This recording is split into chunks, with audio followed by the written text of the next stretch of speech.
Dinner లేట్‌గా చేస్తే చాలా సమస్యలొస్తాయి.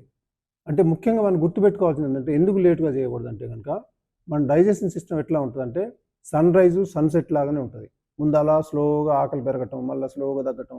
6 తర్వాత మాక్సిమం 7 తర్వాత మన 6 తర్వాత మనకి సన్‌సెట్ అవుతుంది గదా!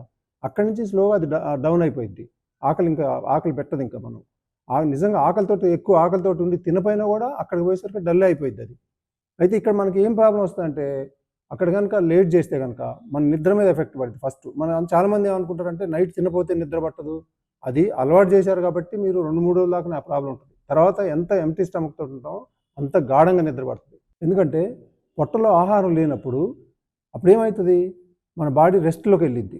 అంటే స్టమక్‌లో ఆహారం ఎప్పుడైతే లేదో ముందు పొట్ట రెస్ట్‌లోకెళ్ళిద్ది. దాని తర్వాత మిగిలిన అవయవాలు స్లోగా. అప్పుడు ఫైనల్‌గా ఏమైద్ది ఒక్క లివరే నైట్ అంతా పని చేసుకుంటా ఉంటది. రిపేర్లు, క్లీనింగ్‌లు ఇదంతా చేసుకుంటా ఉంటది. ఇప్పుడు మనం లేట్‌గా 9కో, 10కో ఇప్పుడున్న అలవాట్ల ప్రకారం మనం పెట్టామనుకోండి, అటు నిద్ర డిస్టర్బ్ అయిద్ది, స్టమక్ మొత్తం అప్సెట్ అయిద్ది, గట్ హెల్త్ మొత్తం అంతా కంప్లీట్‌గా మొత్తం గ్యాసులు రావటం, ఎసిడిటీలు రావటం ఇదంతా జరుగుతా ఉంటది. మీరు 10కి తింటే అసలు ముందు 6కి తింటే కొంచెం ఫాస్ట్‌గా అరిగిద్ది. కానీ 10కి తింటే అరగటం స్లో అయిపోయిద్ది. అది మీరు తెల్లారగట్ల మనకి ఒక 3, 4 దాకా ఈ అరగటమే సరిపోయిద్ది. ఇంకా బాడీలో మనకి ఏ అవయవాలు రెస్ట్ తీసుకుంటాయి? లివర్‌కి దానికి టైం ఎక్కడ దొరికిద్ది? లివర్‌కి ఎంత మనం అందుకే కదా ఇంటర్మిటెంట్ ఫాస్టింగ్ అనేది 16 గంటల గ్యాప్ ఎందుకు పెట్టారు? అది మొత్తం మిగిలిన అవయవాలన్నీ రెస్ట్‌లోకెళ్తే అప్పుడు అది మొత్తం సింగిల్‌గా మొత్తం అద్భుతమైంది లివర్ అనేది. అందుకని అది పని చేసుకోవటానికి అనేది మనం ఈ అవకాశం ఇయ్యాలి మనం.